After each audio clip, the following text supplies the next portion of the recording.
Freedom and beauty to everyone, I am the Technomage, and welcome to my review of Star Wars The Acolyte, Episode 5, Night. Or should I say to Part 2 of Episode 4, because as I said on my last video, the creators, the producers of this series had so little imagination that they came up with so little material for this series that they are stretching it as much as they can to fulfill the 8 episodes that by contract they have to produce for this series. And you can tell because in the last episode it was short. It was only like 30 minutes long, when episodes 1 to 3 were about 40-50 minutes long. Well, this episode is as well around 30 minutes long. And there is a lot in it. Like, it is bloated, stuffed, chock full with information and content. So let's get to it.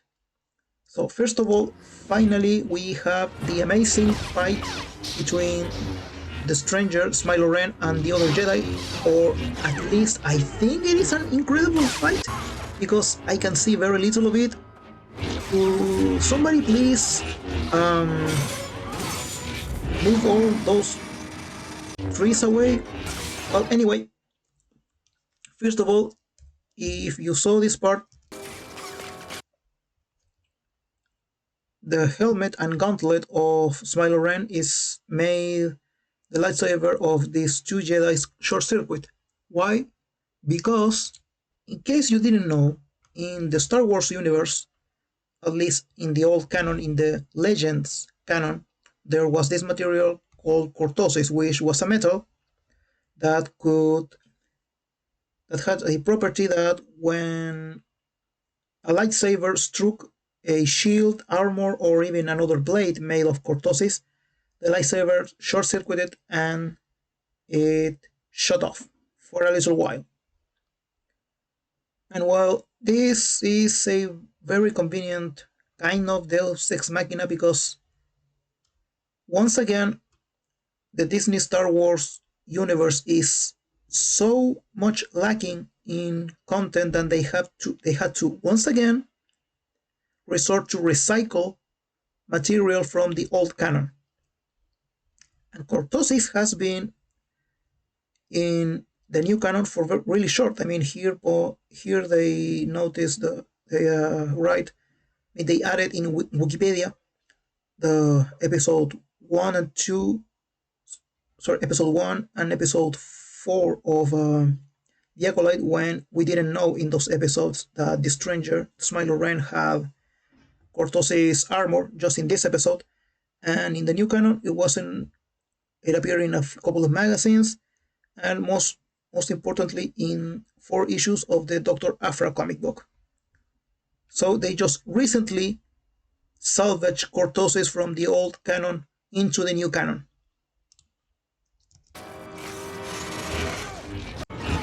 And apparently, once again, lightsabers are lethal again. May I remind you, in the Kenobi series, Reva was stabbed not once but 2 times with a lightsaber. The first time by Anakin Skywalker during the assault on the Jedi Temple during Order 66, when he destroyed he raided the temple and killed everyone inside with the 501st Legion of clones. He first then stabbed Reva when she was a little girl, when she was a Padawan in the temple, and years later, he himself, now as Darth Vader, stabbed her a second time, and she survived both times. Same series, Kenobi. Reva stabs the Grand Inquisitor. Just like it happened to her, she went through the Grand Inquisitor's body with her lightsaber, and he lived. There's also here in this image the case of Cal Kestis in Jedi Fallen Order,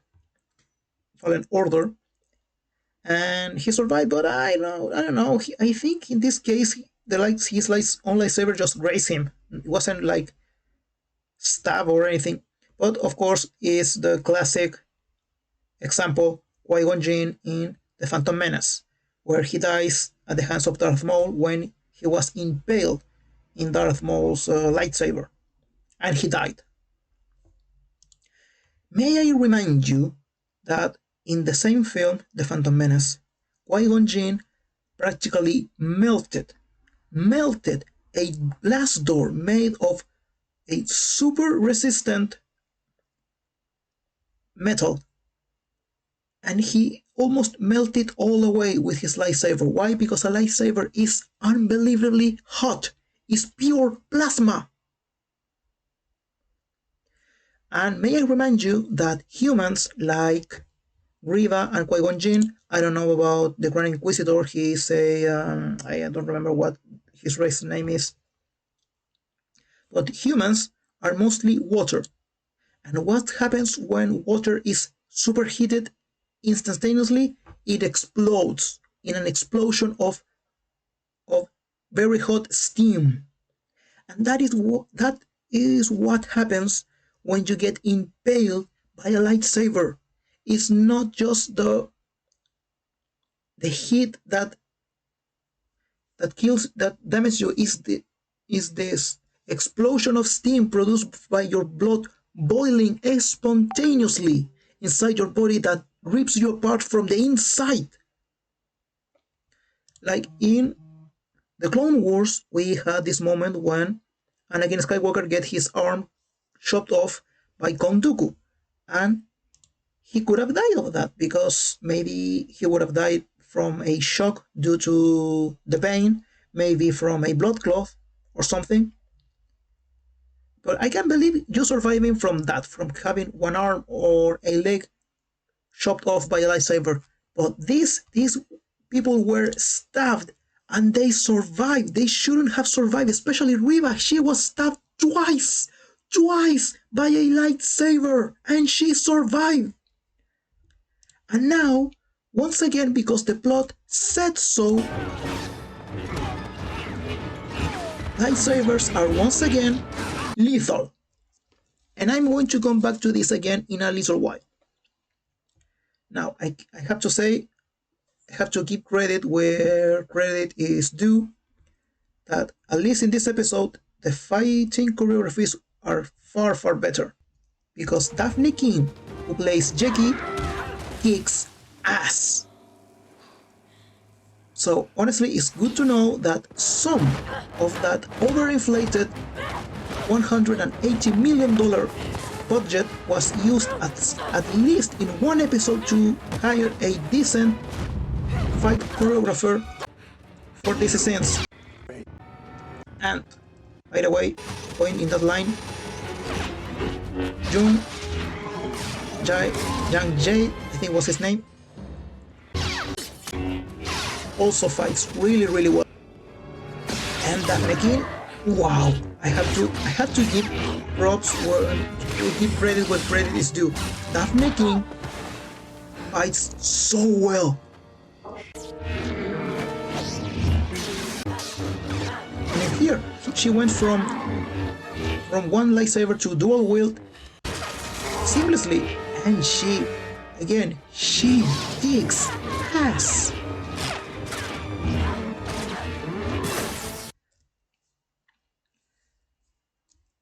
But even though her fighting scenes look really, really well, I mean, they are wicked,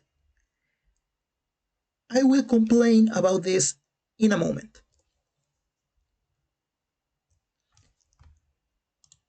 Because once again, we have more fighting. This time, Jackie together with Soul. But Jackie apparently is dead. And I say apparently because, once again, are lightsabers really lethal again? I mean, seriously, because Riva survived being stabbed twice. I mean, maybe Jackie survives this triple wound. And I say maybe because in a recent interview, Daphne King, the actress who plays Jackie, who you may remember played X-23 in the Logan film, she revealed that her character Jackie definitely has a crush on Osha. She definitely has a romantic feeling or is developing romantic feelings for Osha, which is forbidden for a Jedi. But are we sure that she is going to die? Because I mean, if this is true, I mean, this is canon for this series, does that mean we are not going to have LGBTQ representation on screen? Hmm? Do you dare not giving the audience LGBTQ representation on screen, Disney? Well, we'll see. We will see. And we discover that the Smilo Ren is the apothecary Wimmer. And this is not a good thing. Why? Because there was no build-up for this. This series, this series hinged on two big mysteries. One, what happened to Osha and May's mothers and the rest of the Coven of Witches. Second, the identity of the stranger, of Smilo Ren, as the actual Star Wars fans calls him. And they discover who he is with no build-up, with barely any delivery, and without actually deserving it, because they did nothing to discover who he is. They they discover his identity by pure sheer luck because they managed to remove his helmet. But as I said, there was no build-up. They didn't research anything. They didn't track him down. They didn't locate him and surround him or anything. No, it was by pure sheer luck. But a Jedi like you might call me Sith. And surprise, surprise, he is a Sith. Wield my power the way. What do you want? Freedom. And here's this thing. The freedom to wield my power the way I like. Without having to answer to Jedi like I don't make the rules. The Jedi do. And the Jedi say I can't exist. And what he says about it, I want freedom, I want to use my power however I want to be free without having to answer to anyone, that is a little wink to the Sith code. Peace is a lie, there is only passion. Through passion, I gain strength. Through strength, I gain power. Through power, I gain victory. Through victory, my chains are broken. The Force shall free me. Which is opposite to the Jedi Code, which teaches peace, harmony, and transcendence through the Force. For the Jedi, the Force guides them and elevates them. For the Sith, the Force is a tool, a servant to be used to obtain power. And yes, what he said is correct. I mean, if he is truly a Sith or behaves like a Sith, like a dark sider, this would be true. But the way he worded it, or should I say, the way the writers worded it, I want freedom. The Jedi say I can exist, and I want to live without answering to Jedi's like you. Are they turning the Sith code into a trans allegory now? Like, really? Live as who I am without being judged by society? I mean, am I reading too much into this? I think not, honestly. I think not. I think they really are trying to turn the Sith code into some kind of trans allegory now. Why? Because in case you haven't noticed in the last 10 years, all these writers, screenwriters, showrunners, producers, and everything in between, in all in in a great majority of modern pop culture media, comics, graphic novels, books, films, video games, TV series, etc. Have you noticed that it seems that always, and especially with reboots, when they hijack, unappropriate, and establish IP, an established universe, have you noticed that they always turn the heroes into the bad guys? And the bad guys were actually good guys that were just misunderstood. And you know why is that? Because all these people, they identify themselves with the villains. They don't identify themselves with the heroes, with the heroic people, with the good people. They identify themselves with the bad people. So now they are trying to turn the Sith as people who are just misunderstood, and also slide a little bit of trans allegory into the mix. And George also dies. And remember that I said that even though Jackie's fight scenes were absolutely mental, that I had a complaint about them. Well, this is it. George was a full-fledged Jedi Knight who had his own Padawan and all. And he died without putting much of a fight. Whereas Jackie, who is a Padawan, fought like a absolutely talented and seasoned fighter. And here, George, he just get shoved aside like he's nothing. Because honestly, that's the thing. During these 4 episodes where he has appeared on screen, he was a schmuck. Simply said, he was an imbecile, and he died like a schmuck. Whereas Jackie fought like a very brave warrior. And why? Simply put, because Jackie is a woman and George is a man. So of course, Jackie being a woman, she has to be strong and powerful, and George being a man, he had to be a schmuck. Simple as that. Well, they just like to attract the box from last episode, and it seems they got rid of the Sith. Fatality.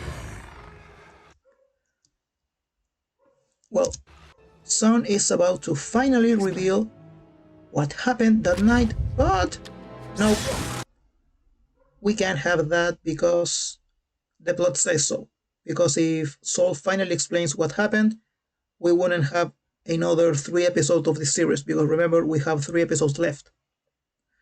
And as I said, the producers and creators of the series, they are stretching what little material they have on this series to fulfill all 8 episodes. So yes, Saul is interrupted once again from explaining what happened to the Coven of Witches. Why? Because the plot says so. So both sisters finally face each other. Mai is still very possessive and aggressive and dominant, but Osha faces her, but she gets knocked out. And Mai takes, I think it's George's lightsaber, and she cuts her hair, so she can look like more like Osha. Why?